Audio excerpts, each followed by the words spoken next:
Oh yes, this is the Hardcore Marketing Show. I'm Casey Cheshire, your host for this epic journey. And today's show, sponsored by Cheshire Impact, on a mission to help people maximize their use of Pardot and Salesforce. CheshireImpact.com. Bam. Hey everyone. Before we get started with the show, I'm excited to announce two things. First is that my book, Marketing Automation Unleashed, is now live on Amazon. So go get it. The second thing is we have a new sponsor, Qualified.com.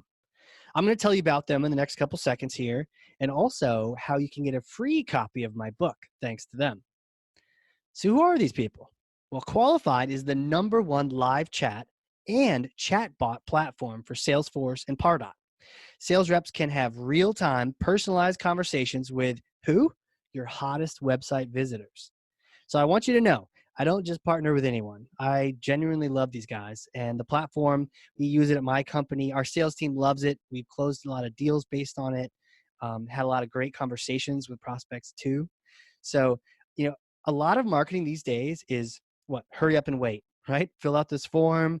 And then if we pass you over to sales, maybe you'll swap 6 emails with them to find a good time to talk. But what if a prospect is doing research right now and they would chat now?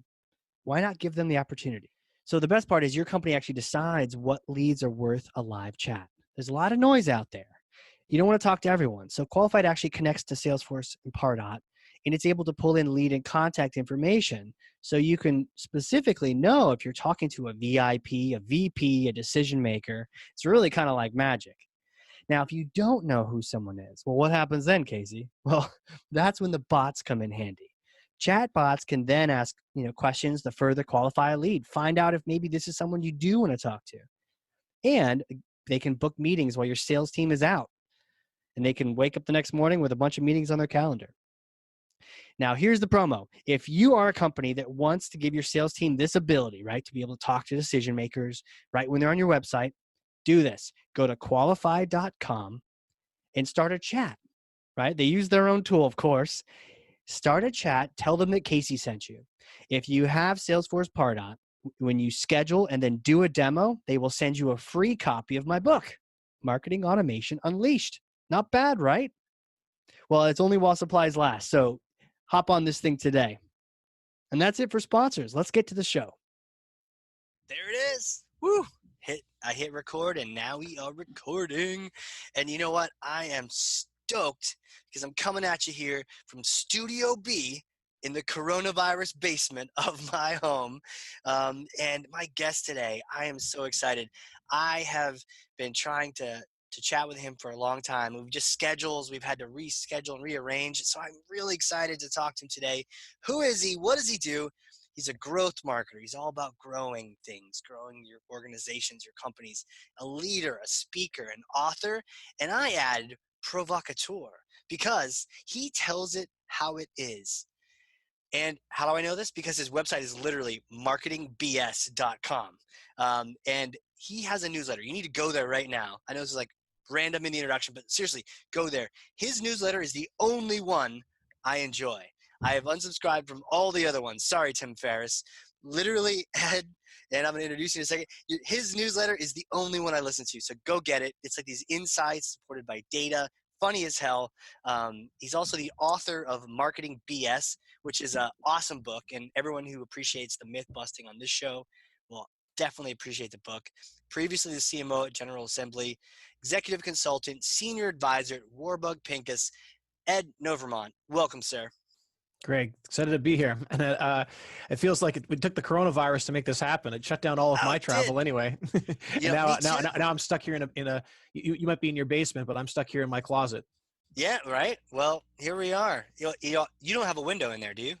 There's no window. Yeah, not here either. We might be insane by the end of this podcast, but it'll be good. People will get some great insights out of it. And I almost lost myself in your introduction because there's so much to say. You're so busy. You do so many things. And seriously, that newsletter is like fantastic. I'm glad you like it. It is my favorite thing I do every week. I make no money off it. I don't sell anything. I don't advertise in it. I'm passionate about it. I think it's important for people to understand. I think my general belief is that marketing is really, really important. Getting companies to grow is how we add value to society.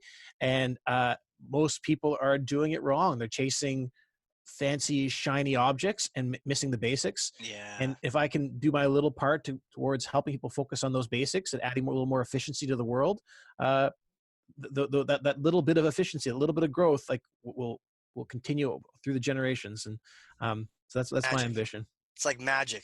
So I'm getting ahead of myself, but how we start this show off, and I'm so glad to have you here. I'm passing you an imaginary Thor's hammer because the real one's at the office, and you know what? And you can't get coronavirus from it. So here you go. It's not plastic; it's metal, which I think is clean after. I don't know. But hey, take Thor's hammer and smash for me some kind of myth, bogus strategy, BS that you see in marketing, and you want to set the record straight once and for all. Yeah. So Casey, I don't even know how much of these myths are 100% false. It's a matter of prioritizing them. And so many of them, they have these great expectations of how they're going to blow up and change the world. And many of them are just marginal. I'll start with a quick story. I had a CMO, this is like a few years ago. There was a CMO of a Fortune 500 company who came to me and was asking, how does he integrate his sales technology stack to his marketing technology stack, so that when someone is talking to one of his salespeople and visits the website, he can feed whatever pages they're on directly to his sales team, so his sales team can talk to the right customer at the right time about the right thing based on what they're browsing the website. Yeah. And I said, hey, that sounds fascinating and interesting. Before we go there, let me ask you a question. When your marketing team sends leads to your sales organization, how long does it take your sales team to call that lead back? Uh-oh. And he had no idea. Yeah. And I said, well, I guarantee that it's not as fast as it should be. If you don't know what that number is, it's not good. Yeah, and exactly. If you don't know what it is, it could be like weeks. Exactly. If any number you're not tracking is not going to be the ideal number. And that number is extremely important. And I said, well, before you worry about integrating your technology stacks, why don't we start when they want to talk to you? Right. And so much of that is what I have. It's not that integrating the technology stacks is a terrible idea. It's that it's not the greatest idea. And we tend to put these fancy ideas first, and these simple ideas like calling your customers back when they want to talk to you, they get forgotten about. Is that because the complicated stuff seems like we mistake it for powerful? Like, oh, it's complicated. I don't know. I don't understand it. I don't know what it is, but I want it, right? Like you just go after it. So there's an incentive problem in our industry because vendors who want to sell you stuff, they don't make money by being good at marketing. Right. They make money by being good at sales, and they make money by being good at customer service. So good sales agencies that are good at sales will get customers. Agencies that are good at customer service will keep customers. Agencies that are good at marketing will get neither of those. And so their job is to meet the needs of the customer says, hey, I've heard this thing of like social media. Should we be doing that? And the vendor's answer is absolutely. Let me sell you this solution to help you on your social media, rather than saying, hey, here's what's actually going to work and actually going to help. Because what actually is going to work and actually going to help sometimes doesn't cost that much money, and the customers don't care that much about it. Yeah. I've seen very great agencies be fired that are doing great marketing be fired because their customer service isn't good.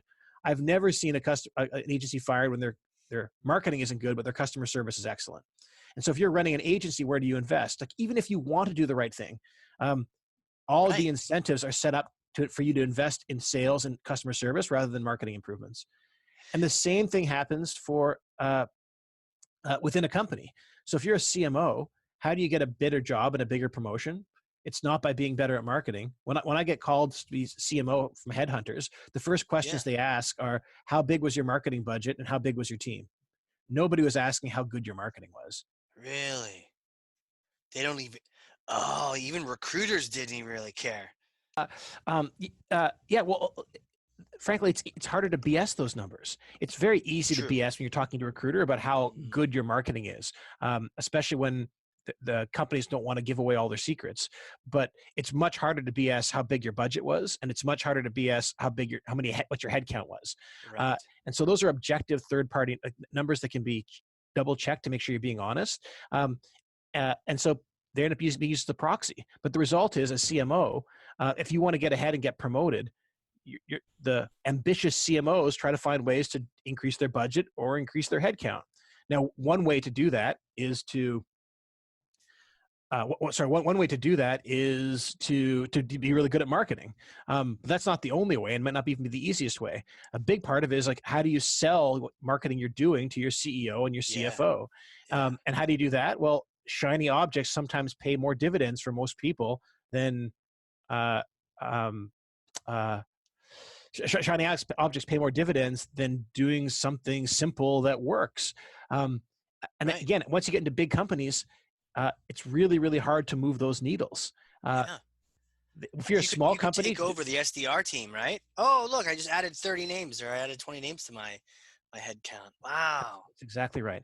And so we have these huge incentive problems that drive people towards chasing shiny stuff. And then we have the problem with people just liking shiny stuff. Like if you go to at a dinner party, you talk about what you did in your job, talking about implementing personalization and technology stack integrations and AI and big data is probably more interesting than talking about how you got your call center people to respond to leads in 30 seconds rather than 2 minutes. Right. Sexy, but it's the fact that you increase that connect rate, by 50%. Like that's going to lead to the most business right there. Is that little time to action, right? Little metric. But way less exciting than like advertising on TikTok. Right. Geez, podcasts too, even, right? A podcast that talks all about the sexy marketing would get way more people. That's I've always struggled with that, right? Because it's like, in our shoes, we're trying to help people implement Pardot and Salesforce, and it's the sexy features that often are the ones that bring people to a webinar. If we did a thing about here's all the sexy features in Pardot, they're going to show up. But if you're like the actual strategy that will lead to more sales, they're like, ooh, strategy. Ugh. Where's the cool shiny objects, right? That can be a challenge for us. I mean, I'm probably guilty of the same thing. It's exactly right. It's exactly right. Hey, and it's not to say simple doesn't work, right? We're doing this call on Zoom. Zoom has very few features, but it just works really, really well. And so I'm a big believer in doing the stuff to make your stuff work really well. Now the problem is most of Zoom is successful because it's a great product rather than great marketing. And so and a lot of businesses are successful because of great products rather than great marketing. But you need pretty good marketing in order to accelerate those great products. Yeah. In fact, you're right. It's like the word of mouth just goes, hey, my GoToMeeting crapped out on me. How about you? Well, my WebEx died. Zoom, man, try it out, right? And now everyone's doing it, and now their stock's going through the roof. All these things. So how do you get around that? How do you, as a marketer, avoid falling into that pitfall? And then how do you coach people through, the cult of the shiny object? I think my belief is that as individuals, we have more control over our lives than not, and that doing the right thing is maybe it's a practically a religious idea, but do the right thing rather than the expedient thing. And instead of chasing the shiny objects, why don't you try to make your business as successful as possible?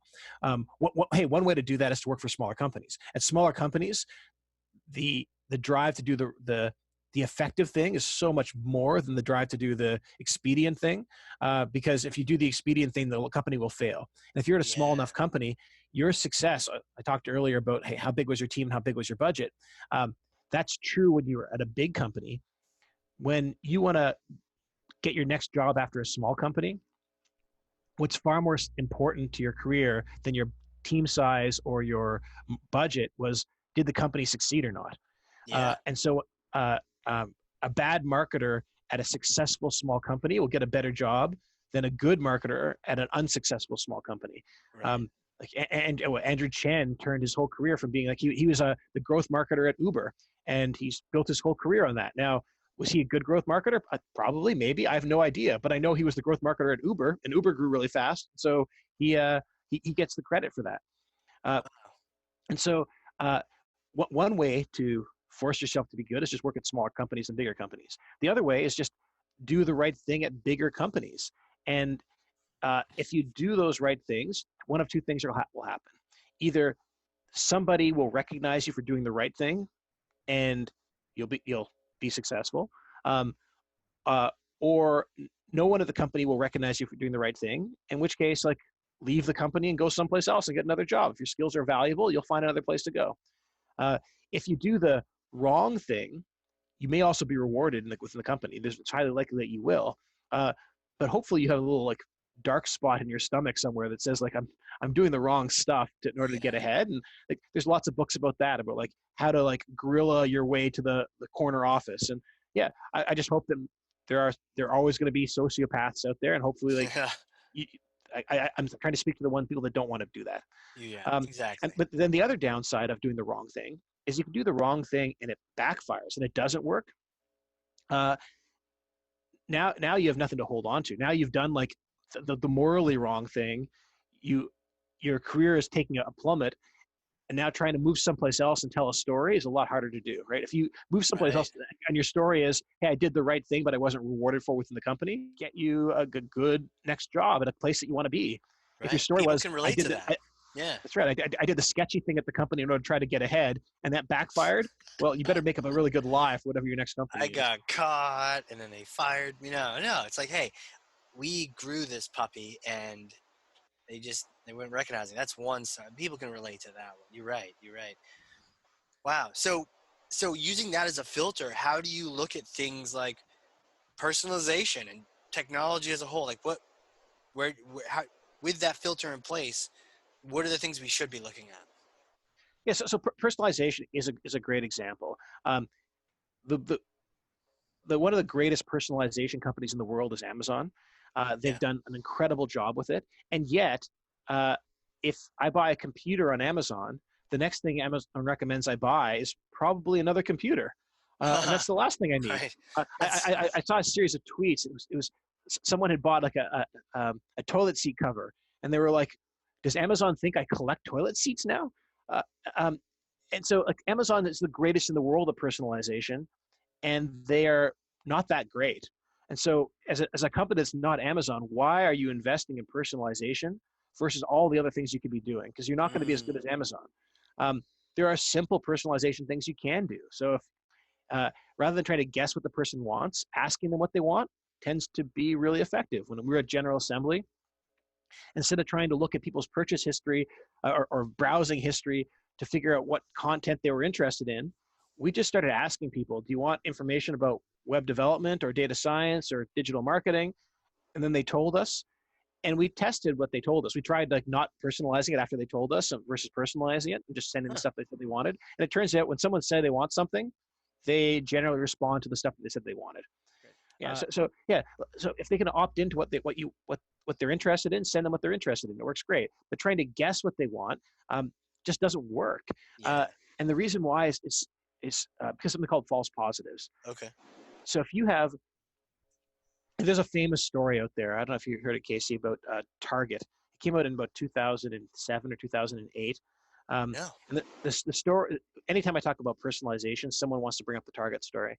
And the story goes something like this: that there was a man who walked into a Target store, and he was furious.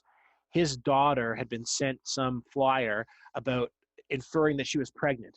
And his daughter was only 16 years old, and how could they do that? That's insulting, blah, blah, blah, blah, blah. And he just reamed out the manager. And the manager apologized. Man left. A couple of days later, the manager called the man back again to apologize again for some reason. And he called the man back, and the man answered the phone and said, no, it's me who needs to apologize. I'm really sorry. My daughter is pregnant. You guys knew before I did. So that was the story in the New York Times. After it was released, within the same day, Forbes magazine took that same story and like blew it out, and then from there it got picked up everywhere. So everyone was talking about how Target knew the daughter was pregnant before the man. How creepy is this? This big data. These retailers are spying on you and monitoring all your purchases, and they know more about you than you think you know. Like it was on Fox News. It was covered by the Guardian. Like everywhere. Did they ever say how they knew? Well, they're using purchase history. Apparently, they're monitoring someone's purchase history, and they could measure. The pitch was that by monitoring your purchase history, it changes when you're pregnant. I don't know, to buy something. Maybe you shift from buying. I don't know what you shift from buying in your second trimester. But Yeah, like, maybe she got like you vitamins find, or something, you know? whatever, you start buying less pads and more tissues or something, and Sure. the algorithm picks up that you're pregnant, and then it spits out these specialized ads directly towards you. Anyway, Jeez. the New York Times asked Target about it, to comment on it, and Target's comment was, well, effectively, this is total BS. It's totally inaccurate, not true. We're not going to comment on every single detail. They said it Everyone, was not true? Target said it was totally BS. They're Total trying to BS. distance themselves. Uh, but it wasn't true, and I'll tell you why it wasn't true. Let's say that let's say Target's algorithm was able to predict those pregnant women, predict women anyway, women of childbearing age with 100% accuracy, which is like really impressive to begin with. Let's say they can do that, and now let's say they also can predict pregnant women with 90% accuracy. Now, 90% accuracy would be ridiculously high. Yeah. 90% accuracy is, Jeez. well, like first of all, like a pregnancy test is only about 95% accurate. So their algorithm of looking at purchase behavior, let's say it's almost as accurate as a pregnancy test, which would be pretty impressive. So you go and do that, and you put it towards all these women. Well, within that age group of women, maybe 2% of them are actually pregnant in any given year. Okay. When you start saying within a trimester, so you're trying to target it within a third of that, you're looking at less than 1% of people are going to be pregnant within the second trimester, which is what the article claimed Target could do, predict within a trimester. So now let's say they can predict that there's 1% of the women who have that. If the test is 10%, has 10% false positives, let's say it gets that 1%, 100% of those 1%, it gets them all. But there's another 99% of people you're running this test on. And 10% of those you're going to get wrong because of false positives. So of the 99 people, about 10 of them you're going to think these guys that they are pregnant when they're not. And because there's so many more of those people than there are the pregnant people, you end up with when the test comes back and says, hey, these are the people that are pregnant, it gets the one person that's pregnant, but it also gets another 9 or 10 people that aren't pregnant that your test says is. And so oh, geez. So you're pissing off more people. You're freaking people out way more than you're helping that one person. Well, it depends what you want to do with that data, right? So sure. Remember, before you ran the test, you knew that 1% of people were pregnant. Yeah. After you ran the test, you have a segment now of that's only 10% as big, but you know that roughly 10 or 12% of people in that segment are pregnant. So you've increased your accuracy from 1% to 12%, which is great. But what do you do with this group of people that 12% of them are pregnant? Well, you certainly don't send them like a flyer saying congratulations on your new baby, right?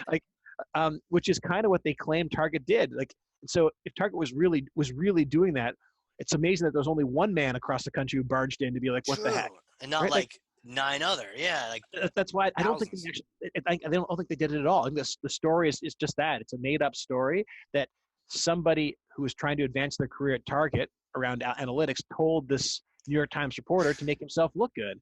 Man, there's just BS everywhere. But that one story now has taken so many people to say, hey, look how great personalization is. I want to do. Some CEO turned to their CMO and said, I want to do what Target did.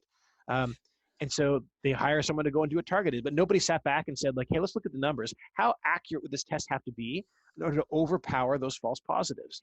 And you'd have to be like 99.99% accurate in order to do anything with this test. Now, there are ways to do personalization. If instead you're sending a flyer out to everybody, say Target already had a flyer going out, and as part of that flyer, they were advertising prenatal vitamins. And they said, you know what? If there's anyone who's we are 100% sure is not pregnant, let's take out those prenatal vitamins and let's put on a toilet paper on the ad instead. Sure. Well, detecting who's not pregnant is actually very easy, right? Because if, again, with the 95% accuracy again, there's 99 people out there, and you find the 1% that aren't, and you get like 95% of them in the right group. The 5% of one person out of 100 is a minuscule number, and so you can take this group of people from like 99% of them not being pregnant to like 99.999% of people being pregnant, and so you can do that. But again, it's an impact that you can have on the margin. It's a small thing you can do to marginally improve your business. It's not this wonder drug that will then be able to tell you intimate secrets about small subsets of your groups. And when people talk about personalization, they generally don't talk about how this can make things marginally better for a small for some small percent of our business. They think of it as like this secret bullet. And too many of these marketing ideas are pitched as these secret bullets when really they're marginal improvements on a marginal number of their customers. Is there any, going simple, is there anything around personalization you can do for a big impact and then you move on? Is there anything around that, or is that just mostly just a marginal topic? No, there are things. So it depends what what you define as personalization. But simple things Yeah, like, true. hey, say you're an e-com, and most people are doing this now. But if you're an e-commerce retailer and someone buys something, saying, hey, of people who bought this thing, here are other things they bought. Like, Yeah. that's not personalization on the individual level, but it's personalization on the purchase level, and that works. In the old days, we called that we didn't call that personalization. We just called that cross selling, right? Like it's McDonald's did this 50 years ago when they said, "Would you like fries with that?" It's not like, hey, let's look the person in the eye and figure out their deep motivation to decide what to do next. It's no, this person bought a hamburger. Some percentage of people who bought hamburgers are also going to buy fries if you ask them. So figure out what your products are selling and figure out what you should be cross selling people. Right. It's highly valuable, but it's not. Again, it's an idea that's 50 years old, or maybe even 100 years old, and these simple basic ideas implemented well make a big difference. Are there any other of these traps, these things that are like personalization, where you're like, it's a silver? What are the popular silver bullets that we should watch out for? Yeah, so a lot of the latest things are all things around AI and machine learning. And again, I'm not saying AI and machine learning aren't real. Like the robots are winning at Go, they're winning at chess. These are real things that real companies are doing. But whatever you're going to do at your company is probably not what Google is doing on facial recognition. And so what you're doing is like a small marginal thing on a marginal part of your business. The best example of this, I think, is on paid search. I imagine most of your listeners are doing paid search in some way, shape, or form. If you go to Google and ask them how to do paid search, they'll say, use our new AI deep learning algorithm, and it'll do all the bidding and all the ad copy and everything for you, and all the targeting for you, and it's super smart and so on. And the answer is that that's probably the right answer for many people who are doing paid search really, really terribly. Google's AI is better than terrible paid search. And most people are doing terrible paid search. Right. But it's not better than great paid search. Right. It's kind of like what the AIs were doing in chess, like 40 years ago, 30 years ago, something like that, where, hey, the AIs could beat an amateur chess player, but the grandmasters can still destroy them. AIs have now gotten so good that they destroy even the grandmasters, but AIs on paid search are just not that good. And so if you're really good at paid search, what does really good at paid search mean? Really good at paid search is being hyper relevant. And so whatever the person types into their paid search bar, you want to make sure that your ad copy, that you have an ad group targeted at that keyword, and that your ad copy reads the same as that keyword. So if you're selling red umbrellas in Austin, Texas, and someone searches for red umbrellas in Austin, Texas, your ad should read, hey, come and buy some red umbrellas in Austin, Texas. Right. So again, not rocket science, super simple. And we're not saying come buy an umbrella. That's right. The world, we're saying in Austin, Texas, red umbrella, exactly what you're looking for. Exactly, right? And if the person searches for like a blue luxury umbrella in Seattle, the ad should read, we sell blue luxury umbrellas in Seattle, right? Just pair it back to the person what they say, and it's going to show that it's going to tell Google that, hey, we're not just doing like broad matches on this stuff. We know we have exactly what this person's looking for, and it tells the person like, hey, I searched for this thing. Oh, this person is selling the exact thing I'm looking for. Yeah. And that is the secret to paid search. And again, 90% of paid search marketers are not doing that. They're doing that's not some sexy app either. That's hard work, lots of details, building lots of landing pages or some kind of machine that can spit out relevant text. But either way, that's work. It's a ton of work. Again, if you're only selling red umbrellas in Austin, Texas, it's not that much work at all. You build one ad for red umbrellas. But if you're selling like 20 products with 20 colors in 1,000 cities with some of them are luxury, some of them are cheap, and some of them are waterproof, whatever you multiply all of those by each other, and you're going to end up with millions of keywords almost every time. Right. When I was at a place for mom, we really only sold one product. We helped people find senior housing, and yet we had 14 million keywords. When I was at General Assembly, we sold you can say we sold 5 products, but it's basically training skills. Yeah. And yeah, we were in the 30, 40 million keywords, and so it doesn't take long. And so the challenge is not conceptual. The conceptual challenge is super straightforward. Just match the stuff the person's typing in. The challenge becomes operationalizing that. Is like, how do you run a database and making sure all your ad copy is updated? How do you group these keywords together? Because if you're bidding on 14 million keywords, you're probably not getting 14 million clicks in a given month, which means, let alone conversions, which means most of your keywords are getting 0 clicks. So how do you measure conversion rate on a click? How do you measure the value of each click? Well, you have to find smart ways to group them. And so you got to go and do all that work to be like, hey, you know what? Like, let's group all our umbrellas together across the country to find out what our value per umbrella is. Okay, let's have a multiplier based on what city you're in, because it turns out that Seattle people convert 10% better than Austin people. Oh, and wait a minute, we need a color modifier that, hey, blue is like 5% less popular than red. Or so you basically do all these things so you can figure out what your right bidding is. And so you need to be smart about that. But all of that stuff is not, again, it's not hard. It's not conceptually difficult. It's just hard to execute. Right. And so we go back to our first thing. Do most agencies do that? Absolutely not, because most people aren't asking. They don't even know to ask for it. Instead, they go and use Google's algorithm, because that's best practice. They're doing what Google tells them to do. They tell their client, I'm doing what Google told me to do. The client doesn't know any better, and everybody's happy, and performance is lower. And so if you want to do it really, really well, you need to do it this way. And I've seen every time I've executed that paid search, moving from Google's algorithm to doing it the smart way of getting this extensive ad copy, you tend to see 40% drop in cost per click. Wow.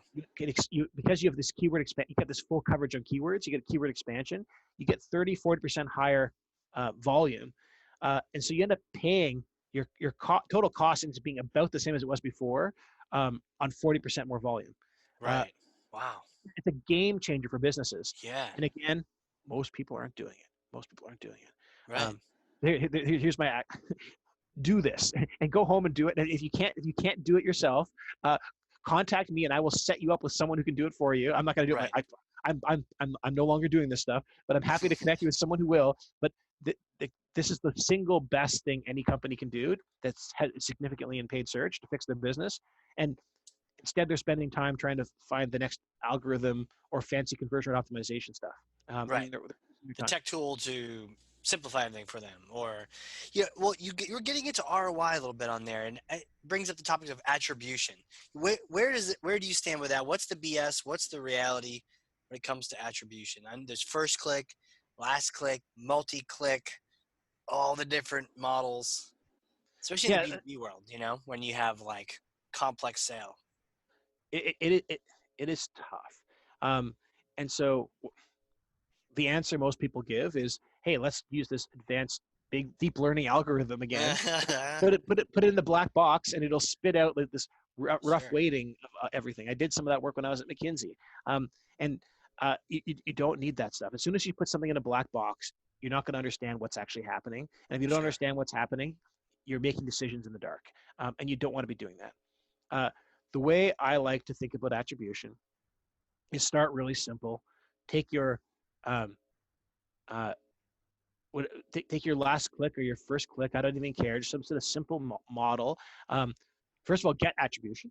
So do that. A lot of companies don't have attribution, but get some basic attribution. Get some basic rules.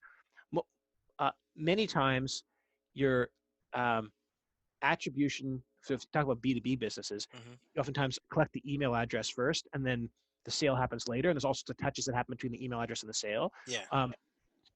Focus on that email address or getting that first contact and figuring out, okay, what are the touches that led up to that? And oftentimes you're only going to have 1 or 2 touches there to get that email address. Where the multi-touches happen is from email address into sale. Yeah. What you want to do is set up small scale experiments where possible, and then use those small scale experiments to measure what your cannibalization or your synergy rate is with any given channel if you treat that channel as like the only touch. So I'll give you an example of that, right? So Yeah. this happened at Expedia, where we'd acquire the customer through like email or through paid search or so on. Yeah. And then they come to the site, and then we would email them after the fact. And then that email would overwrite all the old attribution. And so the email channel was getting all the credit. So Oh, email was doing geez. things like uh, they would send this email out. The number one most valuable email, according to the email team, was an email that went to you oftentimes after a booking. And it would say the email subject line was just, your flight details have changed. You know what the Okay. open rate is in that email? Like the email open rate was close to 100% as they're going to come. Everyone looks at it. Right? Like if you have a flight leaving tomorrow and I hit you an email that says like your flight details have changed, you freaking open that email. Yeah. And you know what the email content says? It says like, click here to find out how your flight details have changed. Well, guess what? The click-through rate on that email was also off the charts. Yeah. And why did the email team do that? Because as soon as you clicked on that email, if you made any purchase in the next 30 days, that email got the credit for last touch. What? And you came to the website, and it'd be something like, hey, your gate has changed from B17 to B18. And in exchange for that, the email team now has gotten credit for your sales. And they're like, they're like, this email is extremely valuable. It's driving so many sales. I'm like, it's not driving sales. You're stealing attribution. Yeah. Again, So how do you beat that? How do you avoid that trap? So you try to you measure the incrementality of any given channel. Okay. And oftentimes that's fairly standard. So like paid search tends to be slightly more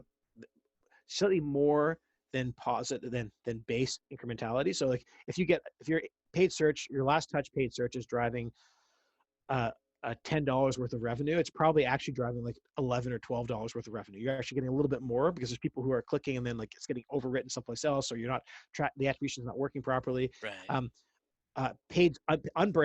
Branded paid search is the opposite. So if someone's searching for marketing BS and I have a paid ad for marketing BS up at the top, a lot of people who click on that would have come to me anyway.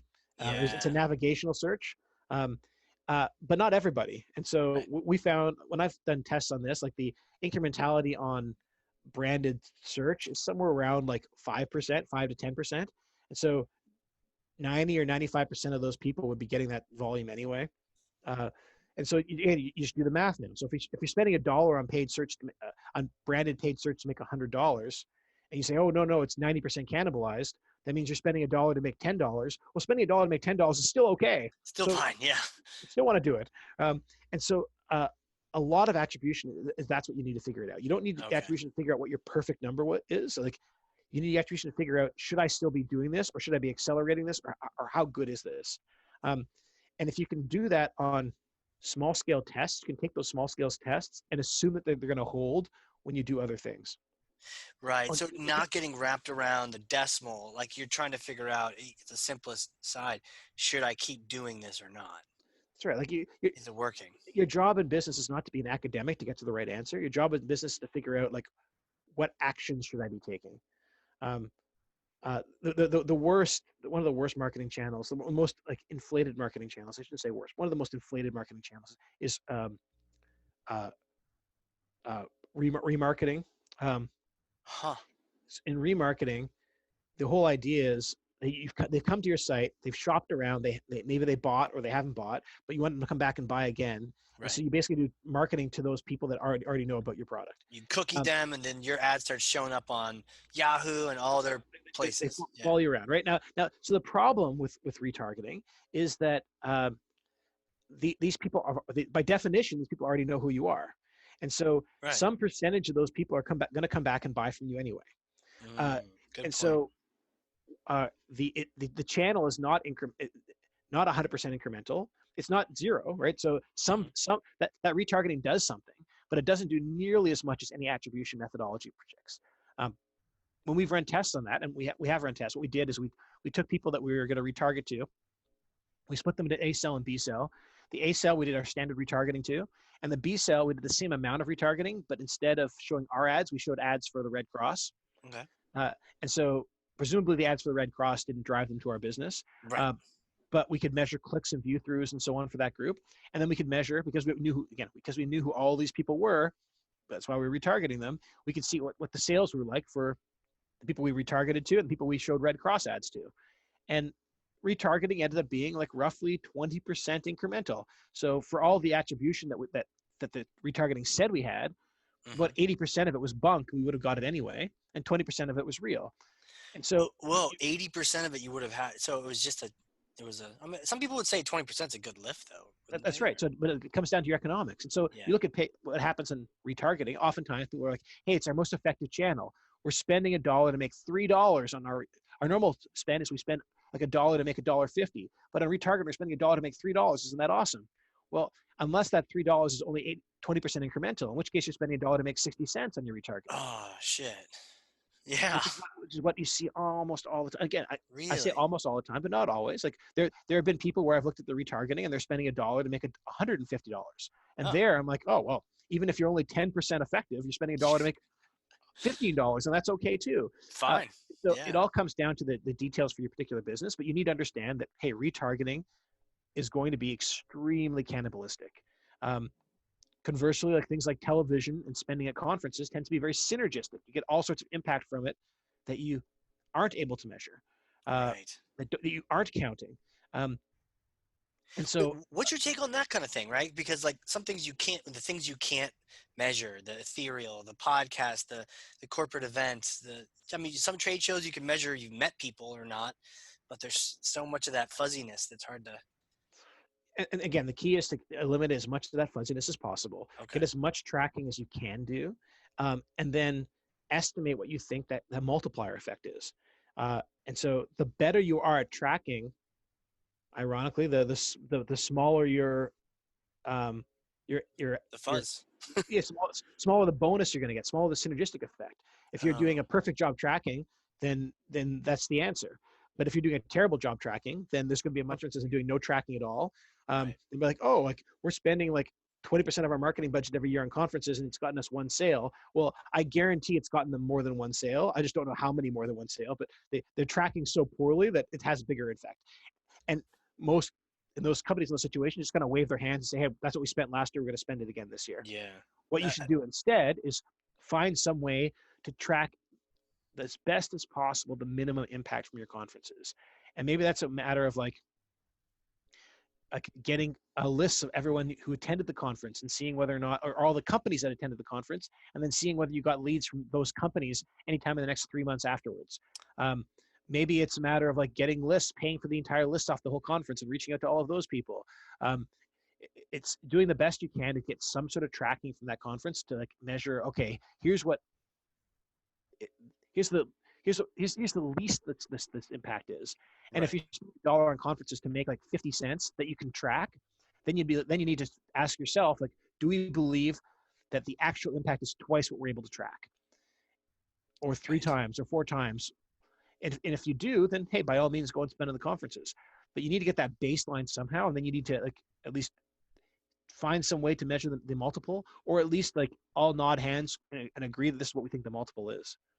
Right. And I've heard a couple times. It sounds like almost like a not status quo, but like basic procedure, standard operating procedure for you is to see what kind of lift you get by having a base case, like the Red Cross, like always having that group, that control group where you're not touching them to see how really good are we. Because I think a lot of times what we do in marketing is we just do that new test. We don't have the base case, and so we just like congratulate ourselves for the 80% lift, not realizing, or the 100% lift, not realizing only 20% of it was really what we've done. So how many conversion rate optimization teams go and take all their tests they ran for the course of the year, add up all their improvements, and say that they drove like 100% growth in the business? Right. And then you look and say, but our business only grew by 10%. And they're like, oh, well, if it wasn't for us, it would have shrunk. Like there's always an excuse, right? And so you need to like, again, look at these things in isolation, try your best to find out what the base is, figure out what you think the multiplier is going to be, and decide if it is what you think it's going to believe. And too often the times the incentives are for marketers to trumpet all their successes and not really look at what's actually working. Right. Going, I say full trumpeting circle. successes. It's trumpeting all of their like apparent successes. Right? If the CMO goes to their CFO and says, "Hey, all that marketing we spent last year on retargeting was all terrible marketing spend, and it was 20% of my budget, and it was a waste of time." What's the CFO going to say? The CFO is going to say like, "Okay, well, let's just cut that from your marketing budget next year. Now your marketing budget is 20% smaller." And the CMO says, "No, the way I get my next job is by having a big marketing budget." So the CMO Right. says like explains why all of their marketing spend is awesome. Um, uh, instead of actually trying to figure out what actually is working and what isn't. And that unvirtuous cycle continues then from earlier. This is great stuff. I love that you just kind of keep it real. You're like pulling the veil back, just showing us what happens and then what should be happening behind there. So my next question really for you is like, who are you? Like, where did you come from? How did you become this sage, this oracle of BS smashing and marketing growth advising? Like, take us back to like little Ed days. Did you always know you're going to be doing stuff like this? I mean, tell us what's up. Casey, I'm too old. My job didn't exist when I was a kid. Yeah. There were no people running marketing analytics, marketing such that it was like I grew up in like the 70s and the 80s, right? So the marketing that existed back then was all qualitative, right? It was deciding it was Mad Men. Yeah. It was telling good. It was storytelling, is what it was. Right. Storytelling. Lick your finger, hold in the air. Yeah. And more than that, it was about like telling compelling stories to get other people to believe you so that Okay. you could convince them to do the thing that you wanted them to do. Hey, storytelling is really, really, really important. And there's an element to it in marketing. There's just, it's dangerous when when it's being used in marketing strategy. Right. Right. When you're telling stories for the strategy, not basing it on some sound principles, whatnot. So, I mean, did you grow up in Seattle, or where did No, you? I'm Canadian. I grew up in Canada, in No Ottawa. kidding. I couldn't even tell this whole time. No process and no O's and A's and. My wife will be proud. My wife is American. I've been down here for a long time. Um, he still mocks me sometimes. We went for a run one time, and I said, "Hey," she's like, "How far are we going to run?" I said, "We're just going to run down that pylon and back." And she's like, "There's no pylon there." I'm like, "What are you talking about? There's a pylon right there." We started like arguing in the middle of the run, and then all of a sudden we got to the pylon. I turned around and started running back, and she's like, "What are you doing?" I'm like, "We got to the pylon. Now I'm running back." And Ah. she's like, "That's not a pylon. That's a cone." And I'm like, "What do you mean it's a cone? We call it a pylon." We discovered that Canadians and Americans speak different languages sometimes. Oh, they totally do. Where in Canada are you from? I grew up in Ottawa, Canada, the capital. Ottawa. So, Senators fan? Again, there's no Senators when I was growing up. They didn't Oh, start well, until after they I didn't. I don't they even, started when I was in college, I think. really. No kidding. So, who would be the team du jour? And I guess, can I assume you play hockey? I do not play hockey. Hey, when you play hockey in Canada, it eats up your whole life. Well, even in Right. It's the US. serious, right? It's like not you don't play around. Canada hockey. I mean, it's a serious business. This is like 24/7 job. Yeah, like you're getting up at 5 a.m. and going to the rinks every morning. And my parents wanted nothing to do with that. So they signed me up for every sport imaginable to keep me distracted from asking to play hockey. Right. Other than hockey is all the other things. That's right. I played tennis and I ran track and I played lacrosse and like anything to not play hockey. Any regrets there? You Uh, pick it up later in life, like, oh, I, I got to get back to my national sport, eh? they definitely get mocked sometimes. But no, I can skate, so I can take my kids skating. Oh yeah, Realistically, at this age, I'm not going to be playing hockey very much anyway. yeah. I did I never got into really skating or anything as a kid, and learned how to skate when I was in college, really. And I took this intro to hockey for adults class, and it was like a bunch of folks from their 20s all the way through like 60s and whatever with mismatched gear. We looked like the Mighty Ducks. We had like different colored gloves and nothing matched, but we were all on the ice, and we had like a coach take us through drills, and then we had a little scrimmage afterward. It was cool, and we were all falling down all the time. It was funny to watch. That's great. Yeah, So when I was at business school, there was a hockey team, and they tried to get recruit. They're like, "You're Canadian, you can come be on the hockey team." I'm like, "I've never played hockey." They're like, "Can you skate?" I'm like, "Well, I can skate." And they're like, "Can you skate backwards?" And I'm like, "Yeah, I can skate backwards." Like, "Oh, you'll be on the A team." And I'm like, "Oh oh dear." no. Oh, that's crazy. So when it came time to go to school, And so what did you pick, and what was your thought process? Yeah, man, I was young and I just wanted to learn stuff. So Yeah. I took physics in my last year of high school. I thought it was super fascinating. I thought quantum mechanics was fascinating. So it was special relativity, general relativity. So I decided I just wanted to learn that, and I realized that I was not going to learn it unless I was in some sort of academic setting. Yeah. I knew I could learn history and drama and psychology, many of these things that I was also interested in. I figured I could learn most of those things on my own, but there's no way that I was going to sit down and learn the math required to do general relativity unless I was in an academic setting. So that's Right. what I did. So I ended up majoring in physics through my undergrad. I never ended up using it any time in my life, but it was the only time that I was going to force myself to learn it. You sure? Because I feel like every kind of major we do that isn't marketing kind of adds a sort of flair and color to how we do marketing. Well, it definitely helped me with math, right? So Yeah. I can tell. my I'm being blown away by numbers on this podcast, so it's fantastic. I have to be a little careful sometimes because the numbers do come very fast, and especially when they aren't written down, it's hard to follow. Yeah, so I definitely did a lot of math, and I came out very strong analytically, Yeah. so that everything was very comfortable for me. Okay. So it's like, let's do physics, quantum physics, and go deep on Big Bang Theory. Have you seen that TV show? Was that Um, how it was for you? I don't watch a lot of TV, but my mom loves that show. She says it reminds the people on there remind them of her kids, which apparently You'll have to ask her which one you are. I should. We'll all take straw poll bets over here until we find that out. So, okay, so you did that. At what point did you catch the marketing bug? So my last year of university, my one of my good buddies was in commerce, and he tried to drag me to these info sessions.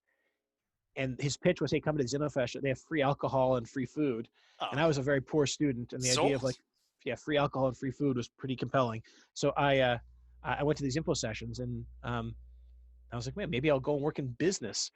So I took a job with Procter and Gamble off of one of these info sessions, and so Wow. While you're that still in school, or that was like your first job it was out my kind of first thing? job out of school. First job out of school. Wow. Yeah, and so I knew nothing going in. Right, I joined a group called CBD, and I was like, I didn't know what that stood for. When I learned what it stood for, I still didn't know what it meant. Turned out it meant customer business development, which actually meant sales, and so I was in sales. Uh, But frankly, it took me like 4 months into the job before I realized I was even in sales because P&G refused to use that word. Uh, it's funny now though, because if you were joining the CBD team, right, it'd be a pretty relaxed team these days. oh, The what do you? CBD oils and like the cannabis and all of Oh, that. CBD. Oh, that's interesting. Like, hey, I'm joining the CBD team, and everyone's like, all right, have fun, man. That's interesting. Now this was CBD as in like trying to help Walmart sell more toilet paper, Right. sell more Charmin. Um, yeah. So hey, so that was it wasn't marketing. It was account management and selling to Yeah. retailers. Okay. And I did some like non-retailers too, to larger scale like food service businesses and so on. So there's some real sales Right. in there, but it was a sales job. I did that for 3 years and then switched to a small little candy company to do some actual real marketing. Wow. Uh, What um, kind of candy? You get me hungry. Bubble gum, double bubble gum was our big Yeah, no brand. kidding. Um, and that business was just it was an arbitrage business. Like the sugar is much cheaper in Canada than it is in the U.S. And so they would make the gum in Canada, and then they would ship it to the U.S. because there would be tariffs on sugar, but not on gum. And basically, gum is just made up of all sugar. Oh, So it was a nice little triage business more than anything else. And we didn't have data. We were kind of flying by the seat of our pants. But I kind of learned the basics of marketing. And then from there, I went to business school where I learned actual analytical marketing. I got to like kind of be like, hey, now that I've kind of understand the way CPG businesses work, and I've done some marketing, I understand what marketing is. I got to combine that with the math skills that I picked up in undergrad. I right. spent a couple of years at Wharton working under a bunch of smart professors, uh, Yeah. and I got to apply quantitative math skills to these marketing ideas. And so I got to take the skill set I'd built in my undergrad and combined it um, with the experiences I had prior to going in between undergrad and business school. Hmm. Um, it was fun. I And decided I like want to do more of that. in Wharton, right? Wharton for an MBA and for marketing. That's pretty. pretty high powered education right there. Was it Um, all it was cracked up to be? It was great. Yeah, it was a fantastic experience. I met very, very smart people that have influenced my career in numerous ways. A lot of people talk about not learning anything in business school. I learned a Yeah. ton in business school. Um, I went into it not knowing much, right? I went into it knowing the CPG world, but Yeah. man, they threw an accounting statement in front of me, and they're like, I remember one of the first days there, they said, "Hey, find the three most important pages in this financial statement," Oh, um, jeez. and I'm like, I have no idea. And like, the fact that it was like the income statement, the cash flow statement, and the balance sheet, I'm like I didn't know that, right? And I think a Right. lot of people go into business school knowing those things, and I didn't. So I learned a lot about business in general, and then I specialized in quantitative marketing in particular. Got it. Yeah, that's gotta be amazing. Do you know Peter Fader by chance? I do, yeah. I talk to him all the time. You do? Okay, yeah. I chatted with him. You know, I'm kind of like salty about education because I had like a so-so education. Most of mine was like doing it practically outside of school. But after chatting with Peter for like an hour, being schooled one-on-one, learning from him, it was just like, whoa, Wharton, wow, amazing. Yeah, Peter's great. Took a couple of classes with him, and I've stayed in touch over the years. Yeah, he's a good guy. So you did that, and how did you get to present day today? Like where you got the newsletter, you got the book, by the way, marketing BS, love it. Anything that I mean, it's so dangerous though, right? Because you're shattering people's hopes and dreams, and you're pulling away the curtain from all the tech vendors who are incentivized to give people bad strategy. Uh, You had any death threats from the marketing community for that it's book? it's interesting. Like when I was at Procter and Gamble, um, like if I did like for a lot of that job, if I did a really good job, people ate more Pringles potato chips, and like at some point in my life, I realized that I don't think people should be eating more Pringles potato chips, Agreed. Yeah. right? And so like uh, I learned a ton. It was really valuable to me, but I don't think I was adding a ton of value to the world. Um, and so nothing Totally against get that. nothing against selling potato chips. Someone has to do it, but I wanted to do more. And Yeah. so and one of the things I believe in is that if we can if we can make things more efficient, people will then go and use that efficiency to better their lives in the ways that they choose. I'm a Yeah. bit of a libertarian that way. It's like letting people do what they want to be doing and let them make their own choices. But the way you give people more choices is by making the world more efficient and better. And so I Right. spent 4 years post business school working at McKinsey, trying to make companies better and more efficient. And that's man, it feels like a lot of people have poisoned that name now, McKinsey. But like I thought, I think the work I did there, I'm very proud of, and I think we did good things. Um, and then I left McKinsey to go to Expedia and did a bunch of work for them. Yeah. Um, I left Expedia to go to a company called The Place for Mom, and that called the Expedia for senior housing. And I Okay. spent 4.5 years fixing that business, turning it around. And our job there was to help people find senior housing for their parents. Yeah. And again, I also think that as we did a better job with that business could have been a nonprofit, frankly, because the work that we were doing, Hmm. as we made more money, as we grew, we were helping more people in one of the hardest parts of their lives. Yeah. Um, I left Place for Mom to go to General Assembly, where again we were transforming people's lives. We took people who were dissatisfied with their jobs and their career prospects, put them through a training program, and spit them out. And 97 to 99% of them ended up getting a Hmm. job in tech with a big salary increase and much more satisfaction. Like we were doing good stuff. After leaving General Assembly, I took a step back to figure out kind of what is important and where do I want to be spending my time. And hey, part of that was spending time with my kids. So I have 3 little ones under the age of 6, and uh, if I can get them to be successful people and satisfied people with their lives, I think that's going to be a pretty good, successful thing and part of my life. Yeah. And then what else do I do? Like, what do I do with the rest of my time? And I think this mission of like, hey, if we can make the world a more efficient place, uh, I think that's a thing I can do. And so I spend about a week, a month or so with Warburg Pincus, helping out across their portfolio companies. They have a wide variety of businesses across a wide number of industries. Hmm. Uh, and I float across those different businesses and help them think through tough problems. And uh, it's fun. And I get to learn a lot about these different industries that I'd never heard of before, that often have these similar issues. And so that's kind of the way I kind of stay in the game. And I have a couple other companies, like I sit on some boards and I do some advisements with some other companies. And so that kind of keeps me in the game a bit. And Yeah. then the rest of my time, I do some speaking. I appear on podcasts like this one, trying to get my ideas across. I work on my book, and I read this newsletter we talked about at the top of the Yeah, I love the newsletter. podcast. The newsletter is the thing that I'm satisfied with more than anything else. The time I spend on that every week to make sure it's awesome, and I pay a professional editor to go through and uh, I pay a professional editor to go through it all and make sure it's all great and even better. He goes and puts all the images in and so on, fixes my spelling mistakes. And so I think it's a great product that I produce every week, and I'm really, really happy with it. And hopefully it's influencing some people on the margin and, again, making the world a better place. And that's all we can all hope to do. Yeah, I know it is, because it was not BS earlier too when I said that it's the one that I subscribe to. I've even had friends that have their own newsletters, and I can't even handle some of theirs. But man, I got it. And usually what happens is you look at one, you're like, what? All right, let's check it out, see if it's worth the unsubscribe or whatnot. But man, there's like data points. There's like, hey, you thought about this?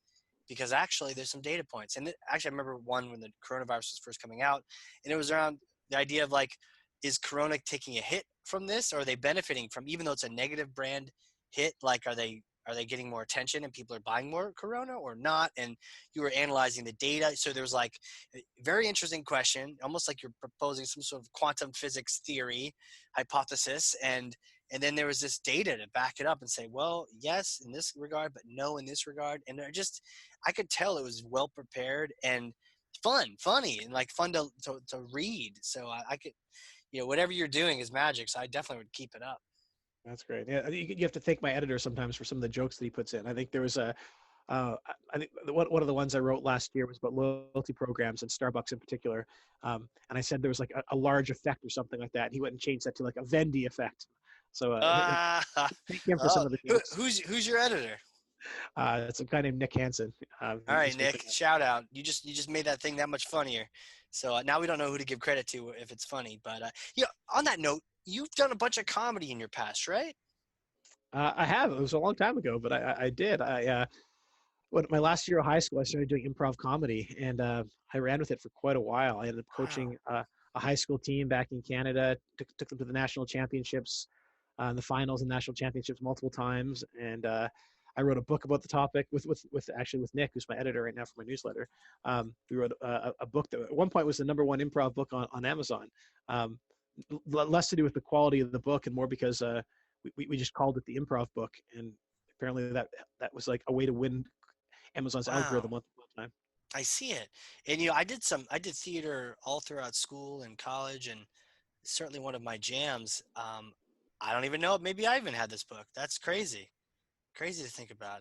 Yeah, improv is so much fun, right? It's like yes and. I just love that. Sometimes I tell my wife when I say a joke that's terrible, and she like dings me like that's horrible. I'm like, no, I don't want to hear that. I want to hear yes and from you. It's a magical thing. So you did that, and you're winning competitions, and yeah, do you still do any of that kind of performance stuff or any of that comedy? Oh, very, very little. I when I started my job at McKinsey, I realized I just didn't have I was working 60, 70, 80 hours a week, like trying to, and traveling extensively. Like there's just no way for me to keep it up. So I actually started doing some stand-up when I was at McKinsey, because it was a lot easier, right? You can just write the material anytime you want, and then if you need to perform, you just go and spend an evening performing, right? So it was flexible enough that I could, and when I was traveling, I could go and perform wherever I happened to be. So like it was fun. I'd go into I remember I won a stand-up competition in Kansas City once, and I went to the Melbourne International Comedy Festival, made it to their state finals, competing as a local. So like it was fun moving around. But I did that stand-up comedy about basically until I moved to Seattle. And then when I moved to Seattle, the stand-up scene here is very difficult. Like the only way to do stand-up, like open mic stand-up here, is all the sets are only 3 minutes. So if you have some stand-up material and you have like a minute opening and a minute closing, you use the middle to test new material. Well, if you're doing a 5-minute set, you can do your open material, your ending material, and you have like 3 minutes of new material you can rehearse. But if you only have 3 minutes of material, you do your opening bit and your end bit, and you only have like 1 minute of material to rehearse. And so the amount of like new Right. material you could rehearse per night was just significantly lower. Combine that with uh, there was no bookings in advance for stand up in Seattle. You just got to show up and then find out that night if you're going to get you on stage or not. Jeez. And so my time just was like I was a professional, I was an Right. executive in the media. I'm like I just couldn't rationalize it making it work. And so I've done it a handful of times since moving to Seattle. Like after I met my wife, I went and did it once so she could see me perform. And I did one night where I had a bunch of friends over, and so we're like, yeah, let's all go out and you guys can watch me do some stand up one time. We did a scavenger hunt once with my 2-year-old at the time. And one of the things in the scavenger hunt was like you had to like film yourself doing stand up at a professional stand up place. And so I took her with me on stage, and we did stand up for the scavenger hunt. Oh, But geez. man, I don't have time to do it very much anymore. Yeah, I found the same thing for me in theater, and man, I always loved comedy. I actually wrote a comedy play when I was deployed one time, and yeah, I think I'd love at some point to be able to spend more time doing that. But for me, sometimes the podcasting and the presenting and at conferences, that can kind of be that performance, kind of fills that need a little bit. I don't know. You kind of have similar experiences. Yeah, I love it. And so like at least now when I do my when I'm talking at conferences, hopefully sometimes I'm a little bit funny, and I get that thrill of being up on stage Hmm. that Yeah, that I absolutely. got for the stand up. Absolutely, man. Well, one of the things I wanted to ask you, just around your career, you've had all these experiences. If you can go back in a time machine, and I may or may not have a time machine in New Hampshire here, um, you can't come visit now because of the coronavirus, but should I let you in the time machine at some point? It does take credit card, and you could go back to the beginning of your career. You just got out of school, your undergrad. What would you tell yourself if you could advise yourself of anything from all your experiences? What kind of advice would you give yourself? It's interesting. I used to feel this way about. There's a great book called Replay where it's one of my favorite fiction books. And the guy basically, I think he's like 50 something years old. He dies and he appears in his body when he was 18 years old and got to kind of live his life a second time. And like all the Wow. different choices he made. And then it turns out he gets, not to give too much away, it's called Replay. It happens again and again and again. So he lives his life many, many, many, many times. And Wow. knowledge from each time and applies it to the next time and makes different life choices and so on. And it was always kind of a fantasy of mine. Wouldn't it be great to go back and like know what you know now and relive your life again? But it's interesting how fast that changes once you have a family. And the Mm, idea of like going back again, and everything I would do would be to try to get to the life I have now exactly as possible, because right. like my family and is just so important to me. And I've had enough success along the way that we are comfortable and in a good place that we can live this life that we have now. And so, I wouldn't change anything for the risk of losing what I have now. I'd be so much more risk averse than I was, say, 5 or 10 years ago before I met my wife and before I had kids. Um, Yeah. I mean, that makes sense, right? Because especially if I'm asking someone who's schooled in physics about time travel, that you would not want to necessarily mess up. I mean, Doc is right. You don't want to get yourself erased from that photo. And certainly the kids, right? And the kids and the family. Oh God, you love them so much, you would not want to make any changes that would affect that. So maybe propose a different way. If you could advise someone else starting at the beginning of their marketing career, and your future is safe, what would you tell them when they're just getting out of school? so you have to be very careful on these things, because the bias for everybody is to say, hey, do the thing that I did, Hmm. and then you'll be successful. And I'm a big believer that success comes from some combination of uh, being really smart, or being smarter. The smarter you are on average, the more successful you're going to be. Having the right skills, having the right opportunities, Yeah. putting in the right effort, and getting lucky. And oftentimes when we look at someone externally, we over attribute luck, and when we look internally, we under attribute luck. But it's there. Luck without effort, you can still be successful if you win the lottery. But generally, it's like, hey, you put in the effort, you focus on getting the opportunities, you develop the right skills, you use the brain power you're given, and then you hope to get lucky. And if you don't get lucky, you'll probably still be reasonably successful. But if you Yeah. want to have massive success, you have to combine that with luck. And so don't focus on the luck part. Focus on the parts you have. And hey, and your IQ is what it is. And so you're left with like 3 things you can control, which is how much effort you put in, how much developing the right skills, and then setting yourself up for the right opportunities. Um, Opportunities, it's a matter of like really putting yourself in the right place and saying yes to the right stuff. I think that these schools, that the fancy schools and the Ivy League schools and the private high schools and so on are less impactful than you'd think, but they set you up for potential opportunities. Right. When combined with luck, and they're how you get ridiculous amounts of success. Yeah. And so if you can do those things, if you can go to Harvard, you should. Go to the best school you can, because the chances are it's going to help your opportunities. Right. And then in terms of skills, it's a matter of like the chances of you being the LeBron James of whatever it is that you're going to do is really, really low, because there's only one, maybe there's 2. And being the very, very best at anything is, well, it is not going to happen for 99.999% of people. And so what you got to start competing on is the unique set of skills that you're going to have. And there you can start being really successful. If you can find a way to be the top 20% in 5 or 6 different complementary things, the chances are that no one else has that same set of 5 or 6 complementary things at that level of skill that you have. And now you're a monopoly on that particular set of skills that you have. And so that's what I recommend people do, is develop a set of skills that give them that combine to something fairly unique. Like being a developer is a fine job, and you'll do absolutely fine, unless you're a really, really, really ridiculously good developer, though, and that caps out at a certain point. But if you're a developer who also knows UX and also knows digital marketing, and also knows like product management, now all of a sudden you're like, wow, also knows data science. Like, man, there aren't many people who know that have that combination, and you're going to be able to do things that no one else can, because you could always say, hey, we can put 5 people together who have those 5 different skills, and they can work together on a project. But there's a frictional cost that comes from like trying to work with other people that you don't get when you can internalize it within one person.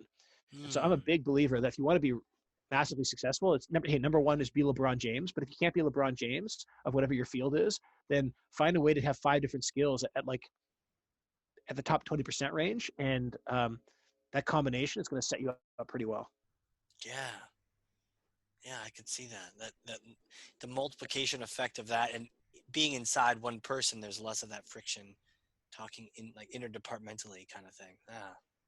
That's fantastic. Hey, this has been amazing. Where can people connect with you? They want to get more of this, and I know they can. I've talked about this newsletter. Throw some links out at us all. What kind of social sites do you want people to connect with you on, and then what are some URLs to go get some of your stuff? Yeah, just go to my newsletter. It's on marketingbs.com or marketingbs.substack.com. That's kind of the hub of where I'm focused right now. I'm not so popular that I don't respond to emails, or if you comment on a post, I'm responding to all of them. So if you really want to connect with me, that's the way to do it. If you need help, hey, I mentioned earlier, if you need help finding a good paid search or good SEO person that can help you out on things, just let me know. You can email me through those sites, or just send me a note through Twitter. I'm easy to find. Ed Never, I think is my Twitter handle. So yeah, I'm not taking many 30-minute phone calls anymore, but I'm happy to respond to an email. Yeah, absolutely. And when people do reach out, they should definitely say, hey, I heard you on the podcast. Don't be one of those goofy, weird lead gen strangers that's going to try to trick you into getting information. Just be like, hey, heard you. I want to connect. I want to learn from you. Or definitely sign up for that newsletter, people. Like, I can't recommend it strongly enough. I'm literally read the thing. I don't read newsletters. I read that one. So good stuff. Well, Ed, thank you so much for coming on here and sharing all this with us. Great. Excited to be here, Casey. Thanks you.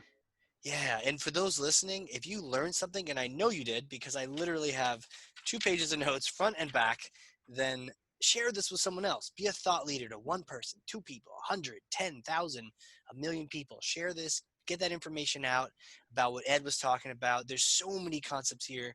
Subscribe to that newsletter and hook it up. So last thing, Ed, again, thank you so much. I've learned so much from you here today. I'm going to continue learning from you on that newsletter, and I appreciate it.